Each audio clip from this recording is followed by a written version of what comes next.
ada hari ini karena Yes, saudara dan sahabat, kembali kita mendengar Voice of Hope, suara pengharapan dengan tema hikmat yang menjaga harmoni. Terambil dari Amsal 15 ayat 1-4. Jawaban yang lemah lembut meredakan kegeraman, tetapi perkataan yang pedas membangkitkan marah. Lidah orang bijak mengeluarkan pengetahuan, tetapi mulut orang bebal mencurahkan kebodohan. Amsal 15 ayat 1 dan 2. Saudara dan sahabat, belum lama ini, yaitu pada tanggal 30 Agustus 2025 di Jakarta, terjadi kerusuhan di mana terjadi penjarahan besar-besaran terhadap beberapa anggota parlemen dan seorang menteri anggota kabinet semua menjadi korban. Hal itu terjadi sebagai akibat dari salah ucapan yang dipelintir oleh media massa. Kata-kata yang salah bisa berupa kata-kata yang diucapkan dengan tidak tepat, yaitu bodoh pada ayat 2b dan tidak jujur.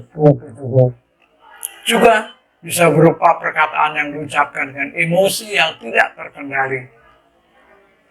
Ayat 1b dan 4b.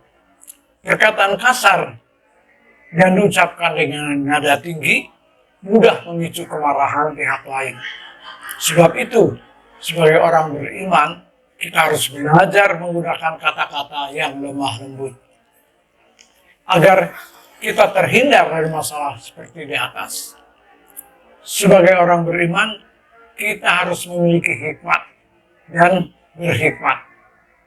Untuk melatih diri dalam berhikmat, kita harus bersedia menjadi murid Tuhan di dalam sekolah pemuridannya. Yesaya 50 ayat 4-6. Telinga kita harus dilatih untuk mendengarkan firman Tuhan dengan peka dan benar.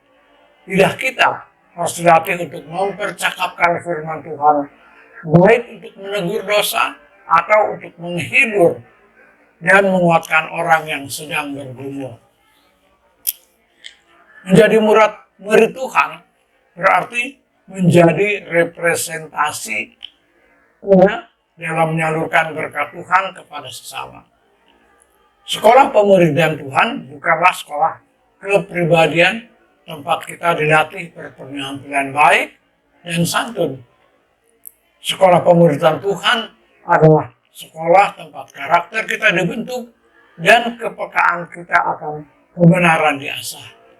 Di sekolah itu, kita harus belajar mandiri dengan memberikan konsumsi yang baik bagi pikiran dan hati kita. Salah satu hal yang penting dipelajari oleh orang beriman agar memiliki perkataan hikmat adalah mengendalikan lidah agar tidak mengucapkan kata-kata yang salah. Kata-kata yang salah bisa berupa perkataan yang diucapkan dengan tidak tepat, yaitu bodoh, dan tidak jujur.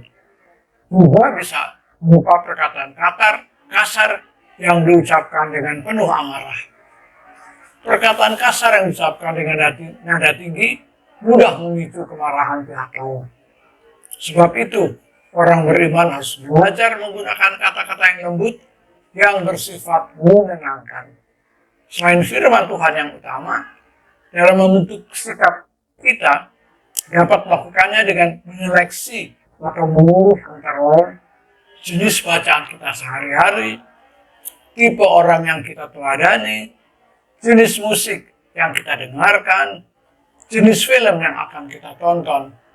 Nah, hal itu akan menentukan apakah pikiran dan hati kita mendapat asupan yang bergizi dan menyehatkan.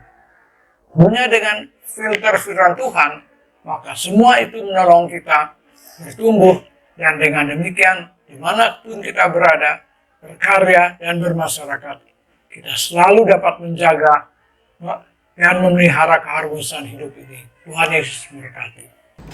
Terima kasih sudah menonton podcast Voice of Hope edisi November dengan tema Upgrading Gratitude and Harmony. Kalau kamu merasa video ini bermanfaat, yuk like dan share ke teman-temanmu. Butuh dukungan doa? Silakan chat kami di @rajawali.fm melalui Instagram dan TikTok. Mau bergabung dengan komunitas yang positif dan penuh kasih? Ayo jadi bagian dari Raja Wali Family Ministries. Tuhan memberkati.